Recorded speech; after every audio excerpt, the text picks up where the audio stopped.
To the Point with Kelly Dunn and Michael Williams. Allen West is one of the best-known Republicans in Congress. He's moving from Plantation to a new district that will cover Martin, St. Lucie, and a part of northern Palm Beach County. But now he's finding a Republican with a law and order background there to challenge him.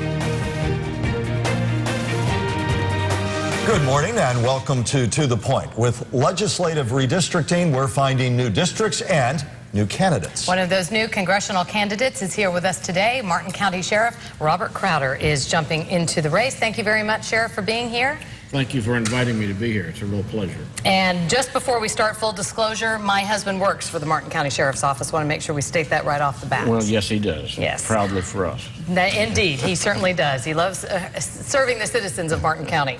Let's get to the point. Are you ready to call Allen West a carpetbagger for moving into the district that is now going to be St. Lucie, Martin County, the northern edge of Palm Beach County? The newly drawn District right, 18. Now, I'm not really prepared to call him anything in particular. I have no personal qualms with the congressman.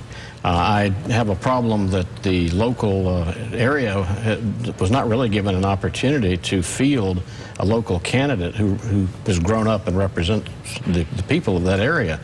If the people decide to retain his services from the district that he's currently in, then that will be the people's choice. But I think the people need a choice, and I think the people would like to have someone who has roots and feelings for this new district. I've lived there for over 50 years, and I've served in public service there for over 47 years. So I have a pretty fair feel for that district, and wanted to, since I'm retiring as sheriff, make myself available to serve those people. Specifically then, and I know it's early and you'll build a platform, but what specific issues worry you most? What do you think you can bring to the table with that half century of local ties that an Allen West or anyone else cannot? Specifically, what are the chief issues you see in that region? Well, I know many of the people in that district, some since before when they were born. Others I've grown up with. I'm familiar with the industries that have brought people their incomes in that district. I'm familiar with the local officials. People know me well enough they don't mind calling me and telling me what they're concerned about. I think in our country today we're becoming too divided. We're becoming too much a left and right, and the people are getting left out in the middle. This effort, so I understand, to bring Congressman West up to take over and serve in that region has been discussed and worked on by the Republican Executive Committee for months, and yet the public was not brought into that discussion. I just learned about it myself yesterday. And nothing against him. He's a fine gentleman, I'm sure. I certainly respect his military service, but I think the people of the Treasure Coast need the option, a choice of selecting who they want to represent them. In our country, as I started to say, we've become very divided, and I think that's hurt us. I think too many people are expressing their primary loyalty to a political party as opposed to the people who we're supposed to serve and help take care of. And the people have small little voices out there, and this government is big and very intimidating, and I think people for generations have depended that if they had a good congressman, a good representative, he could be their voice with larger government. And I would like to do that. Constituent services is something I'm really interested in being involved in. You're a Republican, obviously. How do you describe yourself? Would you say you're a moderate Republican, or, you know, what title do you put on yourself? Well, there are a few Republicans in the area that will tell you he ain't no Republican. But I'm maybe not the kind of Republican they are. I consider myself a moderate Republican. I'm a Republican of the Ronald Reagan, even Barry Goldwater times. The first person I ever voted for when I became old enough to vote was Claude Kirk, who I became quite friendly with before his death. And I think that we need a return to how it used to be in some ways, to bring our country back together. You say a Ronald Reagan Republican, and yet when he was president, while many of the candidates of today forget on their anti-tax plank that he raised taxes when he felt it was necessary, that tends to get lost in the equation. If you're a Ronald Reagan Republican, do you see a national debt that may have you say we need a balance between spending cuts and tax increases? Would you support tax increases as Ronald Reagan did when he thought the need was there? Well, I don't know. I'd have to see the situation at hand. And I know I'm very interested in reading this latest Simpson-Bowles report. The deficit reduction report that President Obama's been criticized for ignoring, and as have Republicans. And I think we at least need to read those things and pay attention to them and compare with other ideas. Again, I've got much to learn about that. I think there are many things that we can cut in our federal budgets. And I recently was told of money being sent, American taxpayers' money being sent overseas to refurbish mosques in some countries. And if that's true, if that's happening, I don't like that. I think it's offensive to a lot of people that we would spend our tax money when we have infrastructure and things here that need repair to send that money overseas to refurbish things for a group of people that don't really like us. Sheriff, some Republicans have questioned your loyalty to the Republican Party, and they point to the ad that you did when you spoke in favor of Alex Sink becoming the next governor of Florida. Let's go ahead, first of all, and look at that ad right now. Florida law enforcement knows about Rick Scott's shady past. Now Rick Scott's new company is being investigated for Medicare fraud. Scott was questioned 6 days before he announced his campaign for governor. And Scott refuses to release the deposition. I'm not releasing it. It's a private matter. But you're running for governor, though. I'm running for governor. And you're running on your business record, and this...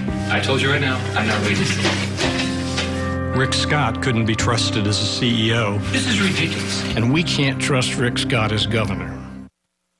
It was a bold move, certainly. Do you regret that? No. In hindsight, I might look at the situation differently today, not because I'm running for office, but because I've gotten to know the governor better. I've been around him and spoken with him personally, and I've gotten to know him better and how he feels about things. And I've followed the issues that he's pursuing, and I like what he and his wife are doing now, moving more toward issues that affect students and the poor, and to help bring our country back. But at the time, here we had a man who was not well known in politics, who had just come through quite a scandal with the fraud on Medicare, and we had a lot of serious questions. You know, I wouldn't hire a deputy in my department if he had been through something that questionable, and he wouldn't answer questions. And I felt when you run for public office, you owe it to the public to answer the questions involving their concerns. And he was not doing that. And I thought, how can we trust that? And my allegiance and my first loyalty is to the people. And I felt it was important to them. Sheriff, do you think you're too late to the game? Allen West has raised, by some estimates, $5.5 to $6 million. He's going to have an enormous war chest as he moves from District 22, where arguably he would have had a tougher time facing re-election because of the political demographics there, to a somewhat perhaps easier time in the newly drawn District 18. That's a lot of money to bring to the war chest. You've admittedly said you're starting from scratch. You don't become sheriff and stay sheriff for 20 years lacking courage, but this can take a lot of political courage and a lot of money. Do you really have it this late in the game? I don't have it right now, but we'll have it. And, you know, as I was told by some of those who were encouraging me to run, he can only spend so much of that money. And if I can make him spend it in the Treasure Coast area, then maybe there'll be some good out of this for the district, whether I win or not. You've candidly admitted, listen, I'm new to this. My prime strength is that I think I can lend a voice and an ear to a constituency that would like somebody they've known, get, understand, have a vibe for. Is that too politically romantic in a day of political sharp knives? Do you think that in terms of having to stake your position on issues from social issues, which we hear so much about in the political campaign now, to taxes, to Social Security, that without clearly thought out positions just yet, there's really not as much of a chance in this modern day and age? Well, it wouldn't be my first opportunity to have to deal with problems I hadn't heard about before. And I've handled a lot of things like that. I think I can handle this. But the thing of sharp knives and scorched earth politics, we've got to change that. And the only way we're going to change that is by people getting in who don't do business that way. We are losing, I believe, a lot of the confidence and the trust and the comfort level with our people in this country because of the people who have engaged in those kind of politics. I think it's time, and if it may be a chance, and maybe I'll be one who doesn't make it and others can walk on my bones and make it later. But I'm willing to give it a try, and I think I've got a good shot at winning because people know me and I have a pretty good reputation up there. Are you going to resign as sheriff to then launch this campaign? Not at the present time. The resign to run law does not require me to do that. In fairness to the people, though, if the campaign were to get to the point where it's interfering with my ability to do the job, I think it would be only fair to resign. But at this time, I think with the quality of people I've got working for me, their eagerness, their professionalism, their thoroughness, they make me proud every day. I may not have to leave until the congressional office would kick in, should I win. Very, very quickly, you have a favorite in the Republican field for president? Well, I voted for Mitt Romney in the primary, and he's caught a little flack, too, similar to what I catch. But I think that the Republicans, the way they are waging this primary battle is jeopardizing our chances to regain the White House. I think we need to be a little more reasonable, a little more compromising with one another, and prioritize what we're doing and put the people first. And if we feel that the Republican way is the best way, which most of us do, whether we agree with each other or not, then we need to think about what it takes to win the confidence of the people. To be continued. Thank you very much, Sheriff. Thank Sheriff you. Robert Crowder, thank you very much for joining us, running for District 18 for the Congress, and we appreciate your time today. I'm sure we'll be talking to you again as we get closer to primary day. Thank you very much. Thank you, sir. Moving forward, more on the race. We'll have our analyst as always. Our roundtable takes on the political issues of the week when we come back. Coming up, a new congressional battle in our region, and are we looking at what could be the beginning of another push for prayer in public schools? Now for our roundtable with News Channel 5 political analyst and coordinator of the American Studies program at Lynn University, Dr. Robert Watson, and also Brian Crowley, author of CrowleyPoliticalReport.com. Thank you, gentlemen, for being here again today. Well, let's get right to it. Size up the Crowder West Republican primary for District 18. Well, you couldn't ask for a better matchup in terms of you've got one candidate and everybody describes, every media outlet describes as bombastic and as a firebrand. You got the other one who's sort of Jimmy Stewart, you know, just quiet, calm. You've got the grandfather who's lived in the district for half a century and the high-profile darling of the right who's moving into the district. So you couldn't have better contrasts. So I think at the end of the day, we're going to know and we're going to find out whether sort of that home court, that home field advantage works, or whether the big money and all the glitz works in this particular race. I asked you, Brian, is Sheriff Crowder a throwback to an age that no longer exists? One easily imagines him in our political nostalgia sweeping this if it was 40 or 50 years ago, because he does have the local ties, but we live in a different age, different time, different media world, too. Well, the answer is sort of yes and no. I mean, I think one of the, I shouldn't say mistakes, but one of the things that Congressman West needs to consider as he goes into the Treasure Coast is the Treasure Coast is very proud of being the Treasure Coast. And, you know, when they have campaigns up there or when they're discussing their future growth of things, they always say, we don't want to be like Broward County. And here we have a guy from Broward County that wants to sweep into the Treasure Coast and try to win that district. The Treasure Coast also tends to be a little more laid back, a little more old Florida in some ways, just even with the newcomers that are there. So I think we could have a little touch of that throwback that you're talking about with Sheriff Crowder running in a different kind of an election. Very briefly, how long does he get a pass on not having a fully thought-out platform, which he candidly admits, but there are going to be a lot of tough issues he has to discuss, from spending to entitlement reform. How long before he's going to have a robust platform against Allen West, who's already staked his positions out? Well, I mean, the first thing that the sheriff is going to have to deal with, that we talked about in this earlier segment, is his endorsement of Alex Sink. I mean, that's going to come back to haunt him in this race, especially in a Republican primary. I mean, Republican primaries have a loyalty test this election cycle that's very strict, as we've seen in these primaries that have taken place around the country. Trying to justify endorsing, not just endorsing, but doing a commercial supporting Alex Sink over the Republican nominee for the governor's race, I think is going to be very difficult for the sheriff to explain. If I may, I agree with Brian, and I don't think that sort of throwback hometown, sit on your front porch kind of candidate. I don't think it would work in Miami-Dade, Broward, Palm Beach County. But up in St. Lucie or in Martin County, if there's ever any place in Florida, I think that's the area where it could work. So it'll be interesting to keep an eye on that. I also think he's got to get up to speed pretty quickly, because Alan West, whether people like him or not, he's up to speed pretty quickly. And even during our interview, the sheriff, who had some really charming, folksy things to say, he did have that sort of strange comment about U.S. taxpayer money bailing mosques overseas. I mean, stuff like that doesn't happen. You know, I don't know what kind of internet sort of nonsense he's reading, but that kind of comment, that's not congressional material. So he's got to, you know, you don't want to get rid of that all shucks quality, because that's what people are hungry for. But you do got to get up to snuff on the policy issues. And money, though. I mean, you don't have to go dollar for dollar, do you? No, I mean, and you know, obviously there'll be some television buys in the Treasure Coast, and I'm sure Channel 5 is looking forward to that, as are the other stations. Well, and but it's also going to be heavy radio, heavy direct mail, and it's going to be much more. It's you know, shaking hands and getting out to meet people, and that's where the sheriff is going to have a huge edge over Alan West. Well, and you don't all shucks your way 50 years of public service and 20 years as sheriff. You got to have a lot behind the all shucks. So it's going to be interesting. But by all means, this is a man who's been everything from dispatcher to detective, and has been a sheriff as long as a lot of people have been alive up in that part of the neck of the woods. But no one's going to spend dollar for dollar with Alan West, the guy who's raised millions and millions of dollars. Only the Speaker of the House has raised more money on the Republican side than Alan West.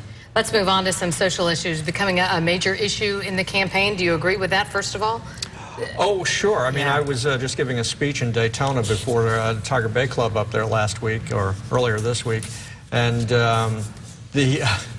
and part of my theme was that you have two Republican parties. You have, or maybe more. You have the Republican Party of Iowa, or as I put it, is it the Republican Party of Iowa? Is it the Republican Party of South Carolina? Is it the Republican Party of Florida? Is it the Republican Party of Colorado? Because we've gotten different messages from all of those states, and the party is clearly divided in two. There's a significant aspect of the party that is very deep into the social issues, and that's their litmus test. And then there's the more moderate Republicans who are less so into the social issues and are more into the economic issues and the job issues. And certainly those issues overlap to a degree, but it's a huge divide within the party. And what do you think of the gap nationally being closed, at least in the latest polls, between Rick Santorum, the avowed social conservative, and Mitt Romney, when everybody sagely sat here weeks ago and said Florida would prove definitive for Romney? Yeah, you know, well, it still may. It still may. Let's get a little hot here under the lights. But I didn't mean just Brian said it. It wasn't me. It was Brian. Existentially, the whole state. Of course, of course. You know, I think the kicker, there's been two big stories. Mitt Romney had this thing sewn up. All of a sudden, Santorum the trifecta, the hat trick, took all three of those caucuses the other day. He's leading Romney in Romney's former home state, where Romney's father was a very popular governor in Michigan. That's a huge story. Santorum's come out of nowhere. The question is this simply the latest blip in what for a year has been a Republican goes up and then they crash and burn? On the other hand, President Obama was almost written off 2 months ago. Now he's back to 50%, and in the direct matchups with Santorum or Romney, the gap is growing. There's a lot of positive economic news. So there's been some really interesting developments just of late, which means even if we have polling on Halloween night, we're not going to be able to predict on November 6th what's going to happen with this thing. The economy, though, is still the issue, correct? Whether the social issues start dominating a lot of the, you know, the blogs and the television shows and all that, still talking about the economy.